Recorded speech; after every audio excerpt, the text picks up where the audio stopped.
2024 की बिसात पर किन मुद्दों पर होगा चुनाव? क्या राम मंदिर के बाद ज्ञानवापी मथुरा पर होगी सियासी लड़ाई? कैसे महंगाई, बेरोजगारी, एमएसपी पर विपक्ष का दांव बना देगा माहौल? क्या वाकई सीएए, पीडीए, ओबीसी जैसे मुद्दे भी बदल देंगे जीत का गणित? नमस्कार, मैं हूं संजीव चौहान और आज बात दुनिया के सबसे बड़े लोकतांत्रिक चुनाव के नतीजों को तय करने वाले उन मुद्दों की जिन जन बुनियादी मुद्दों पर 2024 की बिसात पर मोदी के परिवार के विकसित भारत के संकल्प के सामने है विपक्षी एकता की सामूहिक चुनौती इंडिया। जी हां, देश में चुनाव की तारीख तय हो चुकी है और लगभग सभी दलों ने काफी हद तक अपने उम्मीदवार भी तय कर लिए हैं और तय हो गए हैं वो मुद्दे भी जिन पर सियासी दावों की दावेदारी बस कुछ ही वक्त में शुरू होने वाली है। ऐसे हालात में इस बात से किसी को भी इनकार नहीं होगा कि इस बार के चुनाव में एक दो नहीं बल्कि कई ऐसे फैक्टर्स हैं जो अगले 5 सालों के लिए सियासत के समीकरण बदल सकते हैं, नेताओं की तकदीर बदल सकते हैं, आम आदमी की जिंदगी को बदल सकते हैं, देश का भविष्य बदल सकते हैं, मतलब सब कुछ बदल सकते हैं। तो इसी कड़ी में सबसे पहले बात धार्मिक आस्थाओं से जुड़े जनाधार की। राम मंदिर बन चुका है, राम मंदिर का उद्घाटन हो चुका है और जनता को यह भी पता चल चुका है कि राम मंदिर का क्रेडिट किसके साथ है और कौन राम मंदिर के उद्घाटन में न जाकर राम मंदिर से जुड़ी आस्था को ठेस पहुंचा चुका है। तो ऐसे में सियासत अब राम मंदिर से भी आगे जाती दिखाई दे रही है। देश के चुनाव की लगभग हर बार दिशा निर्धारित करने वाले यूपी में मुख्यमंत्री योगी आदित्यनाथ साफ तौर पर इसकी पुष्टि खुद विधानसभा की कार्यवाही के दौरान कर चुके हैं और काशी में ज्ञानवापी और मथुरा की श्री कृष्ण जन्मभूमि के सहारे बीजेपी की बहुसंख्यक हिंदू समाज की आस्था के साथ जुड़ी अपनी सियासी निष्ठा के स्पष्ट संकेत दे चुके हैं।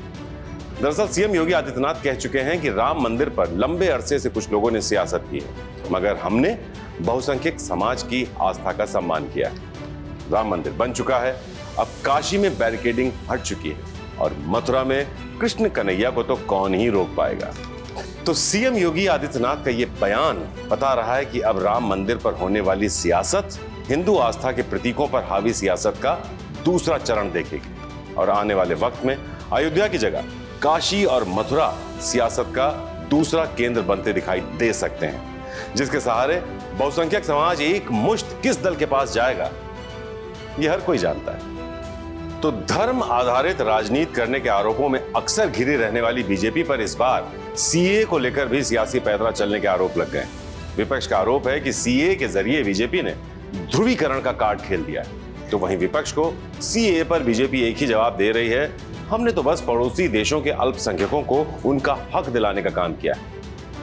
मगर पक्ष विपक्ष चाहे कुछ भी कहे, लेकिन राजनीतिक संकेत तो यही कहते हैं कि सीए काफी हद तक मुस्लिम वोटर्स के बीच हलचल मचाने वाला है और खासकर यूपी में मुस्लिम वोटर्स कई खेमों में बंटने वाले हैं, जिसमें अखिलेश, राहुल, मायावती, ओवैसी जैसे सियासी कैंपों के नाम शामिल। तो सीए पर सियासतदानों की अपनी अपनी पैंतरेबाजी है, मगर हकीकत यही है कि सीए पूरे चुनाव में एक अहम मुद्दा तो जरूर रहेगा। जैसे किसानों का एमएसपी से जुड़ा मुद्दा है। किसान लंबे वक्त से अपने हक की मांग को लेकर प्रदर्शन कर रहे हैं और सरकार देर से ही सही मगर किसानों के मुद्दे पर 2022 में बैकफुट पर जाती भी नजर आई थी। कहा गया था कि किसानों के लिए लाए गए 3 कानून फिलहाल के लिए रद्द किए जाते हैं और निकट भविष्य में किसानों के साथ मंथन के बाद किसानों की आय को बढ़ाने के लिए नए कृषि कानून लाए जाएंगे। मगर इस बात को भी लगभग 2 साल बीत चुके हैं मगर नतीजा अब तक सिफर है, जिसके चलते ही बीते दिनों किसान एक बार फिर सड़कों पर नजर आए थे और लखनऊ से लेकर दिल्ली तक सड़कों पर प्रदर्शन होता हुआ दिखा भी था, जिसको कवर करने के लिए कई बड़े ऐलान भी हाल ही में देश ने देखे। विपक्षी नेताओं का तो यही कहना है कि चौधरी चरण सिंह को भारत रत्न देना, स्वामीनाथन को भारत रत्न देना, आरएलडी से गठबंधन करना, बीजेपी के ये वो दांव थे जो किसानों को अपने पक्ष में करने की कोशिश के तौर पर देखे जा रहे हैं, जो बताता है कि किसानों की हक की लड़ाई का मुद्दा इस चुनाव में गेम चेंजर साबित हो सकता है। तो सिर्फ किसान ही नहीं,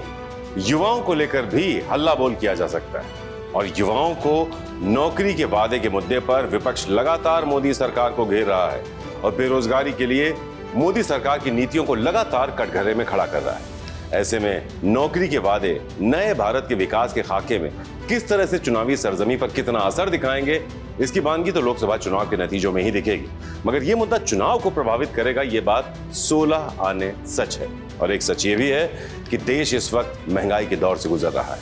विपक्ष का आरोप है कि गरीब का निवाला छीन लिया गया है, पूंजीपतियों की तिजोरियां भरी जा रही हैं और हाल फिलहाल जिस तरीके से आम जनमानस के जख्मों पर 2 रुपए की पेट्रोल डीजल के दामों में कटौती कर नमक छिड़का गया, वो काफी हद तक महंगाई पर विपक्ष की बयानबाजी को दम देता है। साथ ही साथ अगर सच में महंगाई का मुद्दा चुनावी मुद्दा नहीं होता तो सोचिए कि चुनाव से पहले ही देश में एलपीजी के दाम कम किए जाते।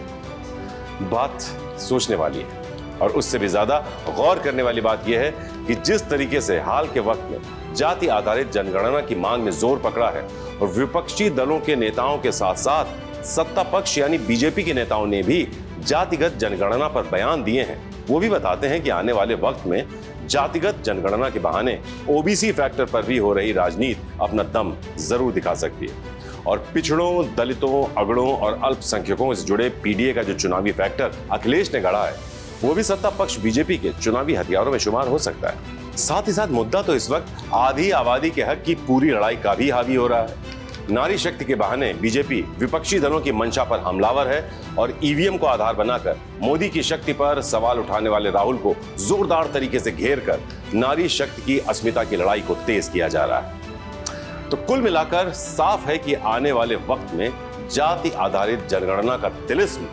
धार्मिक प्रतीकों की आस्था से जुड़ी राजनीति, किसानों के हक की लड़ाई को मिलाकर बने धुर सियासी कॉकटेल में महंगाई, बेरोजगारी और सीए का मुद्दा एक जबरदस्त तड़का लगाता नजर आएगा। और ऐसे में दल चाहे कोई भी हो, नेता चाहे किसी भी सामाजिक व्यवस्था से जुड़ा हुआ हो, उसे हर हालत में दिल्ली में सत्ता के शिखर तक पहुंचने के लिए इन मुद्दों को तो छूना ही पड़ेगा। तो फिलहाल आज के लिए मुझे दीजिए इजाजत, लेकिन कल फिर हाजिर होंगे किसी और मुद्दे के सटीक आकलन के साथ। नमस्कार। उत्तर प्रदेश की हर खबर से अपडेट रहने के लिए श्रेष्ठ यूपी को करें सब्सक्राइब, बेल आइकन दबाएं और देखते रहें श्रेष्ठ यूपी।